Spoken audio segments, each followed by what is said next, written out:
तो next topic का जो हम पढ़ रहे हैं equilibrium of concurrent forces, equilibrium of concurrent forces. तो इस टॉपिक को वैसे हम पहले भी एक जगह यूज कर चुके हैं, लेविस थ्योरम वगैरह में बात करी थी कॉन्करेंट फोर्सेस, जहां एक पॉइंट ऐसा जहां आपके काफी सारे फोर्स एक साथ इकट्ठे हो रहे हो, ठीक है, वो एक पॉइंट पे कॉन्सेंट्रेट कर रहे हो। जब हमारे कई फोर्स एक पॉइंट पे कॉन्सेंट्रेट कर रहे हो, हमारे कई सारे फोर्स एक पॉइंट पे कॉन्सेंट्रेट कर रहे हो, we call it as the concurrent forces. ये कैसे फोर्सेस है हमारे? Concurrent forces. जब काफी सारे फोर्स एक सिंगल पॉइंट पे जाकर इकट्ठे हो रहे हैं तो वो call as the concurrent forces, ठीक है। तो जब हम कॉन्करेंट फोर्सेस की बात करते हैं तो इक्विलिब्रियम सिचुएशंस में ही हम सब कुछ कैलकुलेट करते हैं। We calculate all things in the equilibrium situations. ये भी कोई अलग से टॉपिक नहीं है, लेकिन हम जो टॉपिक करेंगे आप हमारी चीजें कनेक्टेड हैं। कनेक्टेड मोशंस की हम बात कर रहे थे, हमारे मोशंस कनेक्टेड हैं, तो कनेक्टेड मोशन वाला हमने टॉपिक पुली वाला आपको एग्जांपल बताया, रॉबर्ट पुली वाला। उसके बाद आपको एक आप कनेक्टेड मोशन में फ्री बॉडी डायग्राम भी आप अलग में ड्रॉ कर सकते हो। लेकिन जब हमारे मोशंस कनेक्टेड है आपस में तो कभी कभी हमारे पास कॉन्करेंट फोर्सेस जैसी चीजें भी आती हैं वहां पर, ठीक है।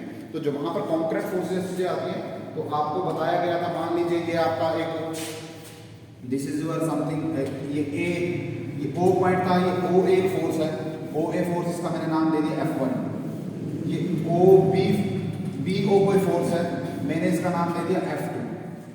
ये कोई ओ सी फोर्स है, मैंने इसका नाम दे दिया F3, ठीक है। तीन फोर्सेस मेरे पास थे, F1 F2 F3, वो कॉन्करेंट फोर्सेस है, वो सेम पॉइंट पे लग रहे हैं। तो इसके मैंने एंगल्स की बात की थी लेविस थ्योरम में। जो मेरा मान लीजिए जो सी फोर्स के अपोजिट वाला जो एंगल है, मैंने उसको नाम दिया है सी फोर्स के अपोजिट वाला, ये मेरा गामा होता था। F1 फोर्स के अपोजिट जो एंगल है उसको मैंने अल्फा कहा था, इसके फोर्सेस जो एंगल है उसको मैंने बीटा कहा था, ठीक है ना। अल्फा, बीटा और गामा मेरे तीन फोर्सेस हैं, जिसको मैंने यहाँ पर अल्फा, बीटा, गामा तीन एंगल्स हैं, फोर्सेस F1 F2 F3, ठीक है। तो मैंने उनको डिफरेंट वेक्टर से दिखाया, वो कॉन्करेंट फोर्सेस है। कैसे फोर्सेस हैं? Concurrent forces. तो जब कॉन्करेंट फोर्सेस है और बॉडी पे कोई नेट एक्सटर्नल फोर्स नहीं है, कोई बाहरी फोर्स नहीं है और वो कॉन्करेंट है, तो जब बाहर से कोई फोर्स नहीं है वो कॉन्करेंट फोर्स है और आपका सिस्टम इक्विलिब्रियम में है।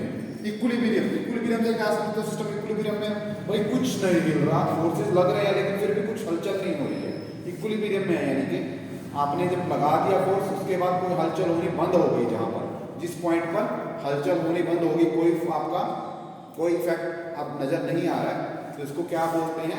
हमारे फोर्सेस इक्विलिब्रियम में, ठीक है ना। इक्विलिब्रियम में जब है तो यानी कि तीनों का जो इफेक्ट है F1 plus F2 plus F3, ये कब इक्विलिब्रियम की बात कर रहे हैं, equal to 0 in equilibrium when no external force is there, बाहर से कोई फोर्स नहीं है और मेरा सिस्टम इक्विलिब्रियम में है, कॉन्करेंट फोर्सेस हैं, यानी कि मेरे तीनों फोर्सेस का सम 0 है, ठीक है। तो ये चीज मुझे कभी कभी जो हेल्प करेगी क्वेश्चन सॉल्व करने में, कनेक्टेड मोशन के क्वेश्चन कर रहा हूं मैं, कनेक्टेड मोशन के क्वेश्चन कर रहा हूं, ये चीज मेरे को इस चीज में हेल्प करेगी कनेक्टेड मोशन के टाइम पे इस चीज को सॉल्व करने के लिए, ठीक है।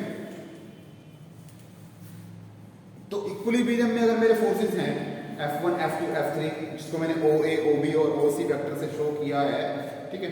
तो इक्विलिब्रियम में होने का मतलब यानी कि ध्यान से सुनिए बात, अगर मैं यहाँ पे पैरेललोग्राम लॉ लगाने की कोशिश करूँ, अगर मैं पैरेललोग्राम लॉ लगाता हूँ, ठीक है, पैरेललोग्राम लॉ मुझे ये OA और OB दो फोर्सेस थे, तो अगर मैं इसे पैरेललोग्राम अपना कंप्लीट कर लूँ, जो सपोज मैंने इसकी हेल्प से अपना पैरेललोग्राम कंप्लीट कर दिया,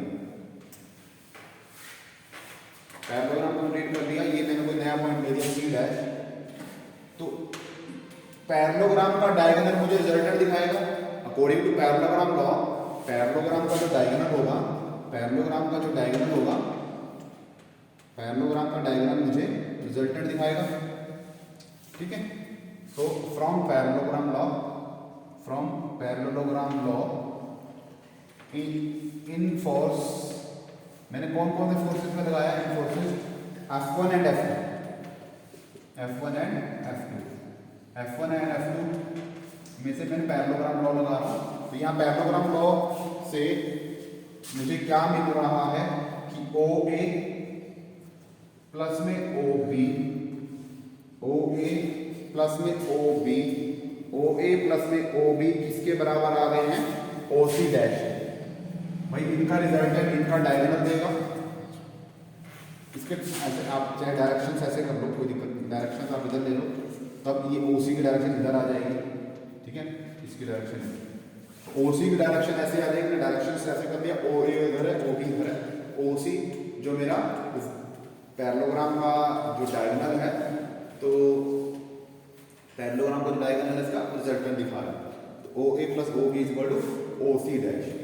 अभी मैंने क्या करता हूँ, दोनों तरफ OC को ऐड कर देता हूँ, ध्यान से बात सुनिए, मैं दोनों तरफ OC को ऐड कर रहा हूँ,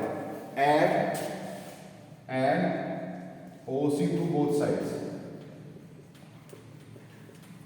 मैं दोनों तरफ OC को ऐड कर रहा हूं, उससे क्या हो जाएगा, OA plus OB plus OC is equal to, इधर में ये बार लगा लीजिएगा, OC डैश प्लस में OC, इससे क्या बन जाएगा, OC डैश प्लस OC से क्या बन जाएगा, मैंने दोनों तरफ OC को ऐड किया, और अभी कहा था कि मेरा सिस्टम इक्विलिब्रियम में है, तो इक्विलिब्रियम में है, ठीक है। तो अगर मेरा सिस्टम इक्विलिब्रियम में है, नेट फोर्सेस जीरो बनते हैं, ठीक है ना, नेट फोर्सेस जीरो बनते हैं, या फिर मैं बोलूं कि OC डैश का नेगेटिव है, तब भी आप कह सकते हैं, या मेरे फोर्सेस भी जीरो है, इक्विलिब्रियम में कोई एक्सटर्नल फोर्स नहीं है, तो आपका ये चीज जीरो हो जाएगी, तो zero is equal to OC dash plus में OC, यानी कि OC आपका OC minus of OC dash के बराबर होगा, यानी कि आपके दो फोर्सेस का रिजल्टेंट ऐसा होगा, आपके जो दो फोर्सेस हैं उनका रिजल्टेंट ऐसा बनेगा कि वो तीसरे के नेगेटिव है, वो तीसरे के नेगेटिव है। तो ये सिचुएशन मेरी इक्विलिब्रियम को शो करती है, कॉन्करेंट फोर्सेस इक्विलिब्रियम में, ठीक है। दो फोर्सेस का सम, मान लीजिए तीन फोर्सेस हैं, तो दो उनमें से दो फोर्सेस का सम तीसरे के बराबर आएगा, अपोजिट डायरेक्शन में फोर्सेस तो मेरे इक्विलिब्रियम में है, ठीक है।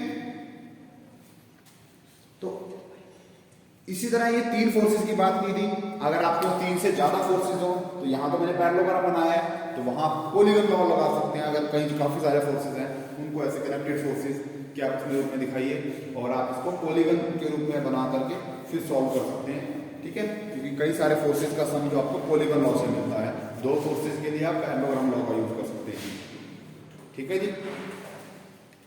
तो ये बात समझ में आई, ठीक है, इसको ये बात समझ में आ गई। एक चीज और, ये क्वेश्चंस में मुझे इस चीज की रिक्वायरमेंट पड़ सकती है, ठीक है, इसके साथ ही अब अगर मेरे तीनों फोर्सेस का सम जीरो है, तो आपका तीनों फोर्सेस का सम तीनों डायरेक्शन में जीरो होगा, तीनों फोर्सेस का सम आपकी तीनों डायरेक्शन, कौन सी डायरेक्शन तीनों, एक्स वाई और जेड, ठीक है। अगर आपका तीनों फोर्स का टोटल सम जीरो आ रहा है, तो मैं ये भी कह सकता हूं कि F1 का जो